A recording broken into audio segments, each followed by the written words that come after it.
Já jsem chtěl všechno hned, než poznal jsem svět. Teď se tu sbírám, no není to med, a tak se naposled spírám. Do baru víc už nepůjdu. To takhle minulý týden jsem byl doma sám. Čistou hlavu, pivo sám nemlsám. Najednou zvoní mobil, já celý stuhnul, ať na jedno jdu. Já nepůjdu. A to víte, že jsem to nevydržel a na to pivo šel, protože mám slabou vůli. Ale já vám slibuju, že příště najdu odvahu a všem do telefonu řeknu bez rozdílu rázně a jednou provždy. Já nepůjdu, abstinuju. Já si dám kafe nebo čistou vodu z vodovodu. Já nebudu víc chodit s vámi do hospody, než rozum udělá táta. A teď jsem velký šéf, už poznal jsem svět. Střela podstírám, no není to med, a tak se naposled spírám. Do baru víc už nepůjdu.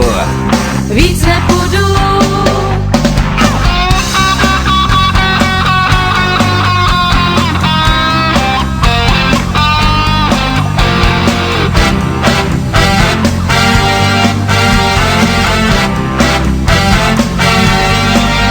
Víte, že jsem to vydržel a na to pivo jsem fakticky nešel. Protože už mám co? Pevnou vůli, jen ať mi někdo zkusí zavolat z těch lochmelků. Všem řeknu rázně a jednou provždy. Já nepůjdu, abstinuju. Já si dám kafe nebo čistou vodu z vodovodu. Já nebudu víc chodit s vámi do hospody, než rozum udělá pápa. Všem řeknu stejně. Já nepůjdu.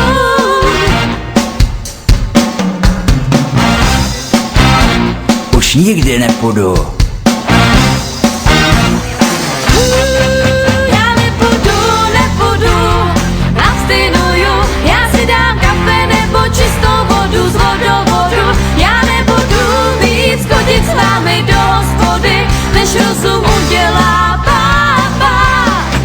Já nepůjdu, abstinuju. Já si dám kafe nebo čistou vodu z vodovodu.